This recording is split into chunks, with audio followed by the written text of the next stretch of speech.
Hey everyone, welcome to another episode. In this video I'll be working on my fast idle air valve, but I also wanted to give you guys a small parts update on where I'm at with the Talon right now.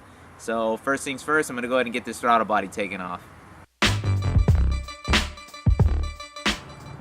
Quick little thing to note, this coolant line and this coolant line will be coming off. So what I'm going to do is loop this coolant line down to this one. So it's gonna come out of here and go straight into there. Because when you close off the FIAV, you don't need these coolant lines anymore. And you can cap them off at the thermostat housing and all that, but it's easier for me just to run the little hose down. So I disconnect those, a few more things, and the throttle body should come out. See what we're looking at.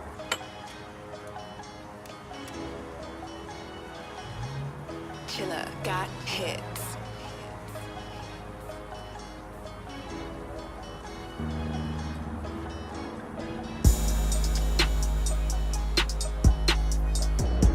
Well, there it is. I think the FIAV is under this plate. So I'm going to pull these out and see what's in there.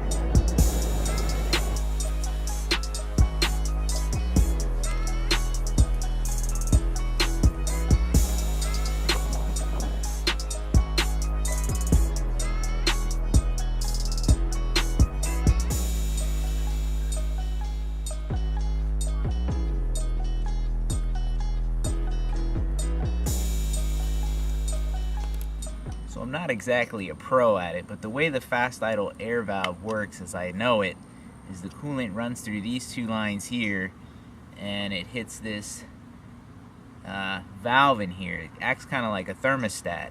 When it gets hot it opens, and when it gets cold it's supposed to close, and it allows the coolant to run through the throttle body to help your idle on a cold start. So cold start here in Texas it's not really a thing for me. Plus, this has been known to fail and cause idle surge issues. So I wanted to go ahead and just close that off. Just one more thing to get out of there as a point of failure. So I'll be capping these off, and now that that's closed, I can go ahead and reinstall this back onto the car. I'm also going to put a little bit of black RTV for insurance against boost leaks.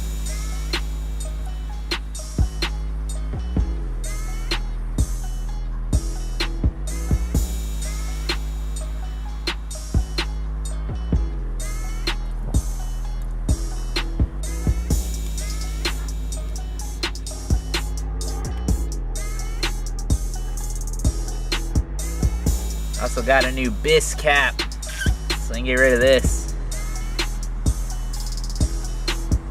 Nice and clean. Right, throttle body's back in, got a new gasket, and here's that line here, looped down. It was going here and then out of there down there, so it just straight like that. Did make a little bit of a mess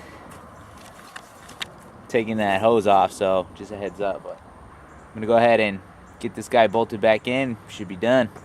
That's back in there. That's pretty much it. I just got to throw the intercooler piping back on. But I did want to show you parts I've been saving up. First thing I got here is a new gauge cluster. Well, not new, it's used, but it is a 90. And I don't know if you guys know, but the 90 has 5-mile-an-hour increments versus the 91, 94s have 10-mile-an-hour. So it's going to replace all that ricey goodness. And I do have another steering wheel on order. It's actually been ordered, and it's in the mail. I plan on doing the gauge cluster and the steering wheel at the same time. I also picked up, I got a stock 14B, zero shaft play. I did have the car apart a little while ago, and I was in there kind of checking out the turbo. I think it's basically like an eBay turbo, and that guy had some pretty good side-to-side shaft play. So, you know, again, with the whole build, I'm like OEM plus, you know, nice solid 2G upgrades, nothing crazy. So picked up a 14B. Also picked up got a 2nd gen manifold. So I may do some light porting on this thing with my Dremel, but nothing major. I had some trouble with my O2 housing. I had an open O2 housing and it was actually cracked.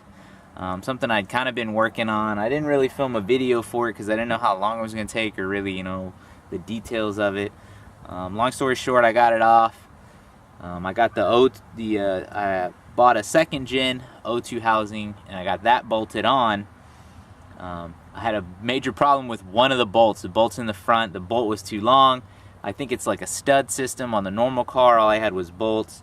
I used a drill bit and widened up the front opening for that bolt hole, and I was able to fit the bolt in. So anyways, got the 2G O2 housing on there already.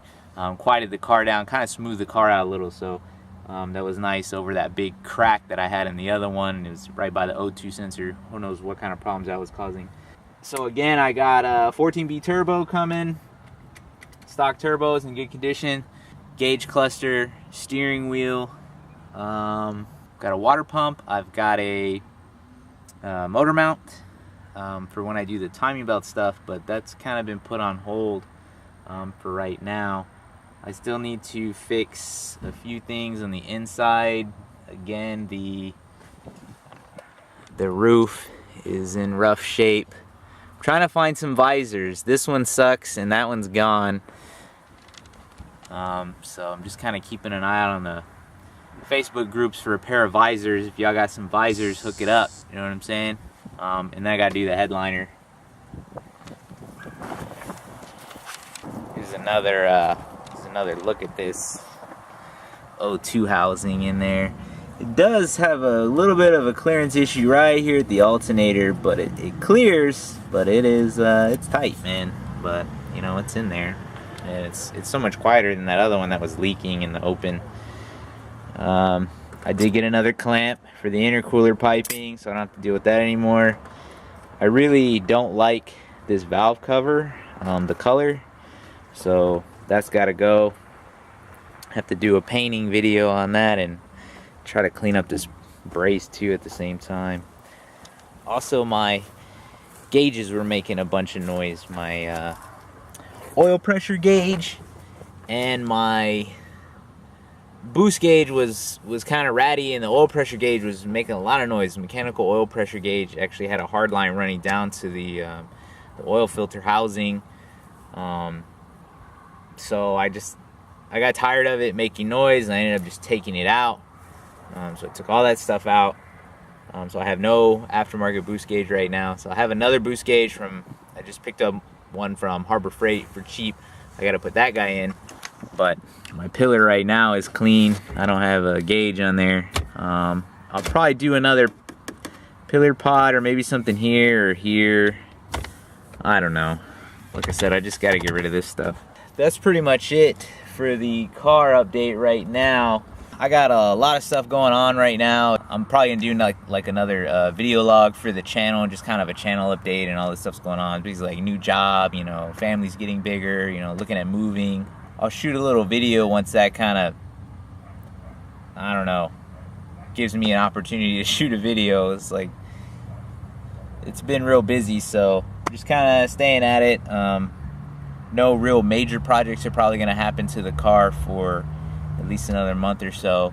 But, you know, the Poltergeist, man, it's coming along slowly but surely. We're going to get this guy OEM Plus. That's the theme for this project, right? And get it running smooth and get it running nice, and hopefully get this thing out to the track, man. The weather's cooling down. You know, we're in October now, so it'd be nice to do some quarter mile stuff. I do want to do some track videos, see what this thing will run, and once I get it kind of mellowed out and straightened out and running right. Alright, so that's pretty much it for this little video. As always, I appreciate your time. I appreciate you guys for watching, and we'll see you again.